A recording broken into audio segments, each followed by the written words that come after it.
Welcome, my friends. I am thrilled to be here once again with you on a cooking segment. I'm Katie, for those of you that maybe never met me before. I love cooking and baking, especially for others. So, the more I can cook for others, that means I can satisfy so many more people, and that's what makes me happy. I love baking just the same, but cooking is something that it just feeds your soul. Have you ever felt that when you taste something, it takes you way back to your childhood, or maybe something your grandmother made? Have you ever felt like that? Or if you walk into a house and you smell those familiar scents, like maybe fresh cookies baking, fresh bread, all of that. Oh, it just is so satisfying, right? I don't know if there's any scent or flavor in the air that is more satisfying than homemade bread. And knowing that grandma or your mom has soft butter and fresh jam available, right? So today I'm not baking bread, but we are going to make, I'm going to turn my stove off because I want to make sure that I have that ready to go. And we are going to make a, gosh, what was the name of it? It is going to be pesto peach chicken with burrata cheese. Oh my goodness, I am so hooked on burrata cheese right now. Maybe it's because I'm trying to use it, the container. I'm trying to use it up so it doesn't go to waste. But whatever it is, you may, I don't know where you are in the world. You may have summertime, you may have fall, you may have winter, but somewhere, someone probably has some fresh produce, fresh veggies, and you may have fresh peaches. Maybe you're wondering how you can use them up. Well, this is a recipe for you, and it's super easy. And you can pair it together with maybe mashed potatoes, or if you're low carb, you can do a cauliflower mash or a quinoa, a flavored quinoa. I love making like coconut quinoa or things like that. The same flavor palette that you can do for rice, you can also do it for quinoa. And it's a much healthier option than rice, even though rice is not bad. But for those people that maybe have an intolerance to some of that higher starch or just want to watch their weight, having those lower carb options is a good thing. So let's get started, shall we? I'm going to put my hair back so that's kind of out of the way. That way we can start cooking, shall we? All right, so I am going to heat up my pan. And while that butter is melting, I have some chicken cutlets here, and you want to make sure that they are uniform. You know, sometimes when you get chicken breasts, they are really thick at the one end and then really narrow at the other end. You want to cut where it gets really thick. Cut that in half and then cut that really thick slice in half again. Now it also stretched your budget because now you have two pieces instead of one. Plus, it's going to cook a lot easier. If you can see, like these were butted together, so that would have been a really thick piece. I cut it in half, and so that gave me a much better slice of chicken that's going to cook evenly. The internal temperature of chicken, you always want to have it at least 165 degrees, and you can have a thermometer to check it or just use your intuition, right? So we have our butter that we are melting here, and I'm using a cast iron. You do not have to use cast iron. I am not really a cast iron fan. I'm not sure. The jury's still out on that because I have tried different things, but you know, I thought, why not try it with this recipe? And so we got our butter melting. I'm going to add about 2 tablespoons of oil, and I'm going to swirl that around as well. You just want to get that kind of even. And if you've ever noticed when you fry things, if you just do butter, it can kind of burn. And if you do oil, Well, not everybody wants to have all that saturated oil. So if you kind of do both, you're going to get the crispiness of the oil and then the amazing flavor of butter. Okay, so now we have our cutlets here, and we're going to, I already cracked one egg in a bowl and whisked that together. And we're going to just dredge that in the butter or the egg. And then I have some flour. You can use gluten-free flour, which I actually do half and half. I do gluten-free flour or regular flour, but for me, I prefer the gluten-free flour. And so then we're just going to stick that right in our, whoops, I'm going to add just a tad bit more oil. There we go. And while that is heating up, we're going to continue doing the rest of our chicken. Put it in your egg wash first so that your flour mixture has something to stick. And then you're going to put it in your flour. And the recipe calls for fresh rosemary.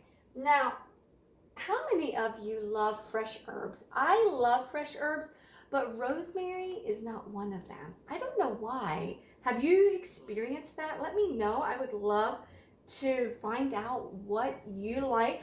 My favorite fresh herbs are basil, cilantro, parsley, and then the green onions. Those are obviously probably the most common, and they're my favorite.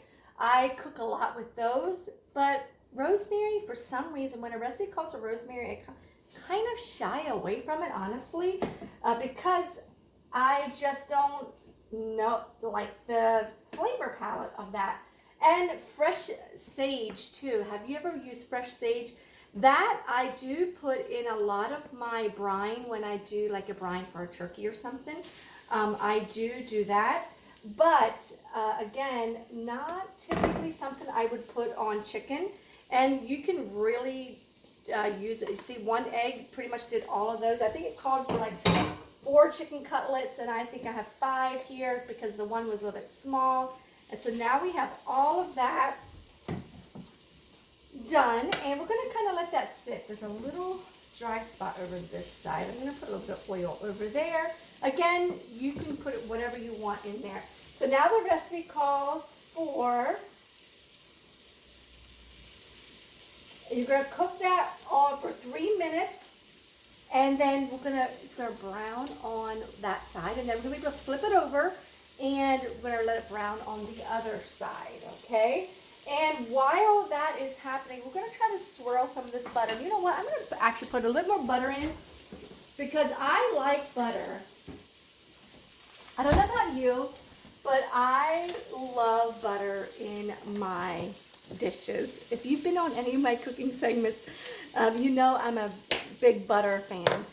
Brown butter or whatever. And I'm going to turn this burner down so it doesn't get too hot.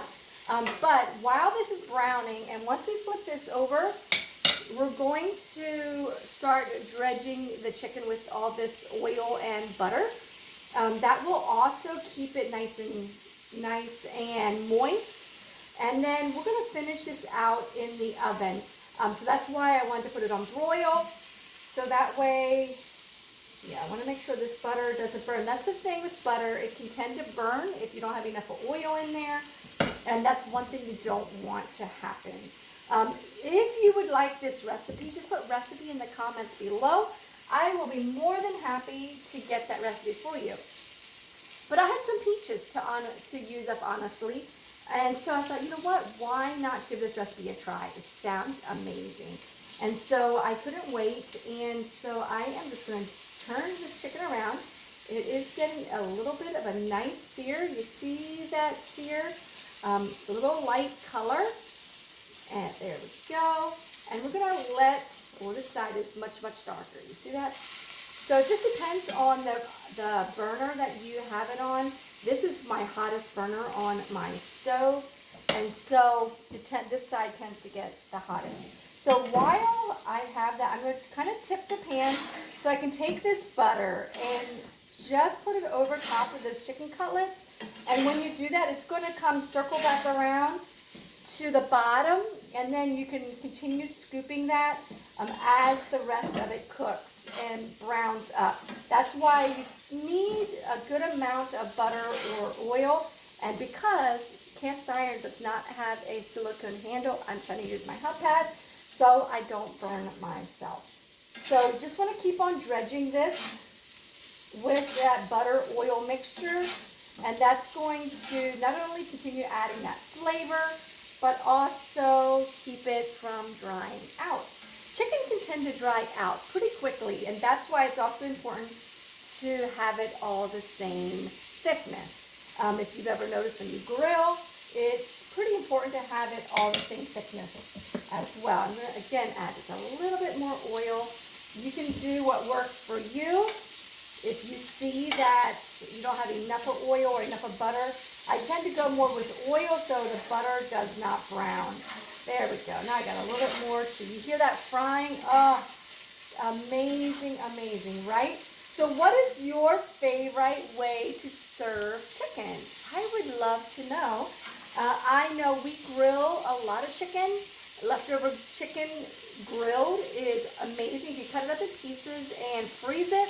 That way it's ready for when you want a quick salad. Just take that out of the freezer and you can let it thaw a little bit and it's ready to put on your salad, okay? So now we're going to take a little bit of cooking wine.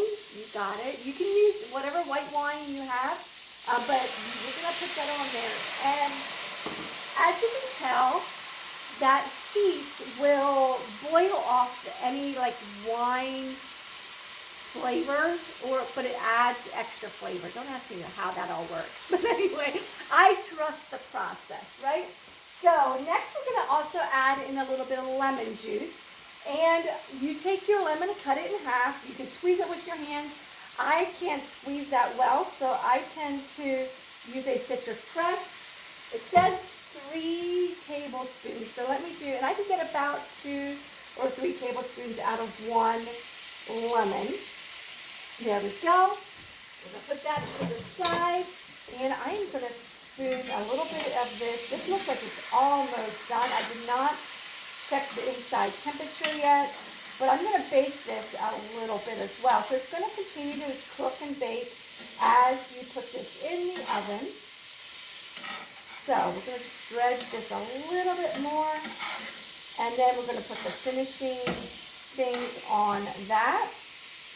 There we go. And now it says to add your peaches. You're just going to sprinkle in your peaches wherever you want. And then you're going to drizzle a little bit of honey over those peaches, okay? And then you're going to broil this, and it's going to continue cooking, and now those peaches are going to add some amazing flavor. And then you're going to sprinkle it with a little bit of chili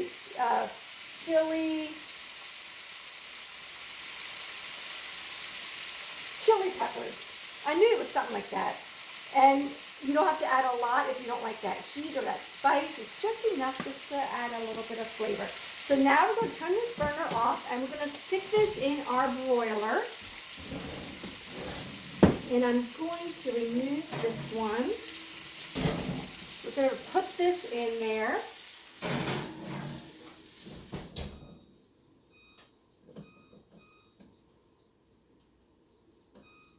There we go. And now I already had one that I was cooking. You see that amazing goodness? Oh, I'm so excited. So now, because we just got that out of the oven, I'm going to put a little bit of basil pesto over top of that. Again, if you have different other pesto, do what you love. But I'm just going to drizzle a little bit of pesto over top of those peaches and chicken.